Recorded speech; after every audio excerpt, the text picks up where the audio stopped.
Everyone, welcome to shape IAS. आज हम बात करेंगे ऑपरेशन मेघदूत की। क्या था ऑपरेशन मेघदूत और इसने अभी रिसेंटली 40 साल कंप्लीट किए हैं। एक ऐसा ऑपरेशन जो पूरे देश के लिए, देश के नागरिकों के लिए और हमारे इंडियन सोल्जर्स के लिए गर्वता का ऑपरेशन है, क्योंकि हमने इसी ऑपरेशन के तहत सियाचिन पर अपना कब्जा यानी कि आधिपत्य स्थापित किया था। एक ऐसा ग्लेशियर जहां पर टेम्परेचर नेगेटिव में रहता है और वहां पर जाने से हर कोई डरता है। आज हम बात करेंगे पूरे इस वीडियो के अंदर डिटेल एनालिसिस में ऑपरेशन मेघदूत के बारे में। क्या आप जानते हैं, समुद्र से 6000 फीट पर एक ऐसी जगह जहां पर केवल चारों तरफ पहाड़ है और खाई है, ना कोई वेजिटेशन है, ना कोई वनस्पति, ना कोई जानवर, ना कोई इंसान। अगर वहां पर कुछ है तो वो है सिर्फ स्नो यानी कि बर्फ, और वहां पर टेम्परेचर भी एकदम नेगेटिव -13, -15, -40 तक रहता है। मैं बात कर रही हूँ सियाचिन ग्लेशियर की, जिसे दुनिया का सबसे हाईएस्ट बैटल ग्राउंड फील्ड कहा जाता है। तो जानते हैं सियाचिन के बारे में। सियाचिन जो है वो हिमालयस के काराकोरम रेंज के ईस्टर्न एरियाज के अंदर पड़ता है, यानी कि जो पॉइंट है NJ 9842 उसके नॉर्थ ईस्ट में सियाचिन लोकेटेड है। और ये वो पॉइंट है जहां पर इंडिया और पाकिस्तान की LOC खत्म होती है। और इसी ग्लेशियर से यानी कि सियाचिन ग्लेशियर से नुब्रा रिवर जो है वो ओरिजिनेट होती है। रिसेंटली हमने ऑपरेशन मेघदूत के 40 साल कंप्लीट किए हैं, तो अच्छे से एकदम पूरे डिटेल्ड में जानते हैं कि ऑपरेशन मेघदूत क्या था और इनको किन किन सोल्जर्स ने अंतिम परिणाम तक पहुंचाया था, और क्यों सियाचिन जो है वो इतना strategic point of importance hold करता है इंडिया के लिए, और इसके बारे में हम जानेंगे इस पूरे वीडियो के अंदर। तो शुरू करते हैं आज के इस वीडियो को। सियाचिन स्टैंड्स फॉर गुलाबों का बगीचा, जहां पर न्यूनतम टेम्परेचर -10 डिग्री रहता है, पर सर्दियों में टेम्परेचर -70 डिग्री तक भी पहुंच जाता है। आज पूरा सियाचिन ग्लेशियर भारत के कंट्रोल में है, पर 1984 से पहले ये स्थिति ऐसी नहीं थी, क्योंकि सियाचिन में किसी भी देश की फौज वहां पर मौजूद नहीं थी। हुआ ये कि 1947 में आफ्टर इंडिपेंडेंस ऑफ इंडिया और पाकिस्तान के बीच में कश्मीर को लेकर के जंग छिड़ गई थी। 1949 में कराची एग्रीमेंट के तहत दोनों के बीच में सीमा रेखा को लेकर सीज फायर हुआ था, और इस एग्रीमेंट में भारत व पाकिस्तान के ईस्टर्न एरियाज के पार्ट की सीमा रेखा नहीं खींची गई थी, और जो पॉइंट था NJ 9842 वो लास्ट पॉइंट था, यानी कि वो पॉइंट डिक्लेयर्ड ही नहीं था कि वो पॉइंट किसका है। वो नक्शा जो है, वो पॉइंट आता है, वो किस कंट्री के नक्शे में आता है, इंडिया या पाकिस्तान, कोई क्लियर नहीं था NJ 9842 पॉइंट को लेकर के। पर 1972 में यानी कि 1972 में शिमला एग्रीमेंट हुआ था, इसमें भी सियाचिन को इम्पोर्टेंस नहीं दिया गया था, और NJ 9842 जो पॉइंट है उसके आगे की सीमा को इन्होंने नेग्लेक्ट कर दिया गया था।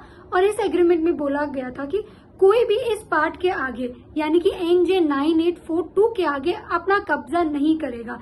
लेकिन जैसा कि हम सब जानते ही हैं, पाकिस्तान ने इस एग्रीमेंट को यानी कि पाकिस्तान वायलेटेड शिमला एग्रीमेंट, और उन्होंने ऑर्डर दिया अपने सोल्जर्स को to capture this NJ 9842 point, यानी कि जहां पर सियाचिन स्थित है। लेकिन 1975 में यानी कि 1975 में भारतीय सेना के कर्नल जो थे नरेंद्र कुमार को इसकी खबर मिली, और उन्होंने जो है पाकिस्तान के मैप की जानकारी ली। उन्हें जो है ये इंटेलिजेंस एजेंसियों से पाकिस्तान के मैप की जानकारी मिली थी, जिसमें पाकिस्तान ने अपने मैप में पॉइंट NJ 9842 जो है वहां से लेकर के पॉइंट काराकोरम पास तक अपना कंट्रोल दिखा रखा था। 1978 में भारतीय सेना ने भी भारत की ओर से सियाचिन में चढ़ाई की परमिशन ली, और साथ ही ये डिस्प्यूट काफी ज्यादा एक्सेलरेट हो गया।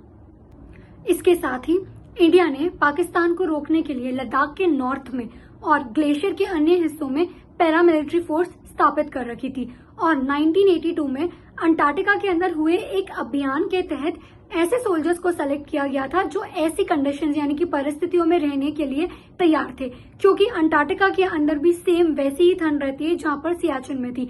सियाचिन के अंदर भी जो टेम्परेचर है उतना ही नेगेटिव में जाता है, उतनी ही ठंड पड़ती है। तो हमें ऐसे सोल्जर्स की जरूरत है जो ऐसी भीषण परिस्थितियों को पहले से ही झेल चुके थे। तो इसके लिए जो अंटार्कटिका का अभियान हुआ था उसके तहत हमने उन सोल्जर्स को सेलेक्ट किया जो ऐसी मार, सर्दी की मार यानी कि ऐसे कंडीशंस, फेवरेबल कंडीशंस के साथ अपनी बॉडी में अडॉप्ट कर चुके थे। इसलिए हमारा नेक्स्ट स्टेप था कि हम ऐसे सोल्जर्स को सेलेक्ट करें जो आगे की तरह ऐसे परिस्थितियों में रह सके। इसके बाद क्या किया हम लोगों ने, इसके बाद हम लोगों की यानी कि इंडिया और पाकिस्तान के बीच में सियाचिन को लेकर के जंग छिड़ गई थी। 1983 में कर्नल नरेंद्र कुमार को कुछ इंटेलिजेंस एजेंसियों के द्वारा ये पता चला था कि जो पाकिस्तान है वो लंदन की एक कंपनी से स्पेशल इक्विपमेंट्स और आर्टिक गियर ऑर्डर कर रहा है। तब इंडिया समझ गया कि पाकिस्तान पॉइंट इंजन 9842 के आगे जो सियाचिन है उसको कैप्चर करने की प्लानिंग कर रहा है। इसलिए हमारी इंडियन जो फोर्स है यानी कि इंडियन सोल्जर्स है उन्होंने जो है अपनी प्रिपरेशन स्टार्ट की और ऑपरेशन मेघदूत को लॉन्च किया। 13 अप्रैल 1984 को यानी कि 13 अप्रैल 1984 को जनरल पीएन हुन ने उत्तरी कमान और 15वीं कोर को सोल्टोरो रिज पर तैनात किया था। लद्दाख स्काउट्स कुमाऊं रेजिमेंट को MI-8 यूनिट और एयरफोर्स को चीता हेलीकॉप्टर के साथ तैनात किया गया। लेफ्टिनेंट कर्नल पुष्कर चंद को टास्क फोर्स का कमांडर बनाया गया था और कैप्टन संजय कुलकर्णी को 4थी कुमाऊं रेजिमेंट की और तरफ से लगाया गया था और ऑपरेशन स्टार्ट किया गया था। 13 अप्रैल को संजय कुलकर्णी ने बायलाफोंड ला पर कब्जा कर लिया था। ये एक तरह का दर्रा है यानी कि पास है बायलाफोंड ला, उन्होंने उस पर कब्जा कर लिया था और 17 अप्रैल को मेजर बहुगुना ने सियाला पर फतेह हासिल करी थी और धीरे धीरे यानी कि इस ग्लेशियर पर पूरा कंट्रोल कर लिया था। यह जो युद्ध है यह युद्ध इतिहास में एक अद्वितीय और असाधारण अभियान था। ऑपरेशन मेघदूत को सबसे ज्यादा toughest one of the toughest operation कहा जाता है। So this was it.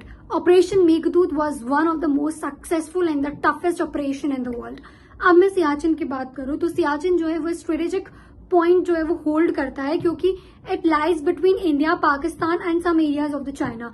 जहां पर पाकिस्तान और चाइना का इन्फ्लुएंस आपस में एक दूसरे पे बढ़ रहा था वहां पर इंडिया का सियाचिन को कंट्रोल करना एक बहुत इंपॉर्टेंट पर्सपेक्टिव था स्ट्रेटेजिक और डिप्लोमेटिक पॉइंट ऑफ व्यू से भी। पर इसके कुछ अगर मैं आपको इफेक्ट्स बताऊं तो वो इफेक्ट्स ये थे कि जो सोल्जर्स वहां पर लड़े थे या फिर जो सोल्जर्स वहां पर तैनात थे, एक तो इतनी भयानक ठंड में उनको रहना पड़ता है, उनको मेडिकल सप्लाईज जो है वो हेलीकॉप्टर के थ्रू एयरफोर्स भिजवाता है, साथ ही जो वहां से वापस लौट कर आते हैं टर्मिंग सर्विंग पीरियड कर आते हैं वो डिप्रेशन के शिकार हो जाते हैं, उनको नींद और भूख प्यास की कमी होती है, फ्रॉस्ट बाइट हो जाता है, कुछ को हाइपोथर्मिक्सिया हो जाता है, कुछ का बॉडी पोर्शन काम करना बंद कर देता है। इतनी सारी प्रॉब्लम्स होने के बावजूद भी इंडियन सोल्जर्स ने कभी हार नहीं मानी है और वो सियाचिन को पूरी तरह से होल्ड करके रखे। अब आप सोच रहे होंगे कि जब ऑपरेशन सक्सेसफुल हो गया तो हमने सियाचिन पे कंट्रोल क्यों रख रखा है। नहीं, ये एक ऑनगोइंग कंटिन्यूइंग ऑपरेशन है जो एंड तक चलता रहता है क्योंकि दोनों ही जो कंट्रीज है वो पूरा चाहती है कि सियाचिन पे पूरा कंट्रोल रहे। इसलिए इंडिया जो है वो वापस बैक ऑफ नहीं कर सकता अपने ट्रूप्स के साथ। इसलिए ये एक ongoing long lasting continuing war है जिसमें हमारे इंडियन सोल्जर्स जो हैं वो वहां पर डटे हुए हैं। So we need to be very careful while choosing this things.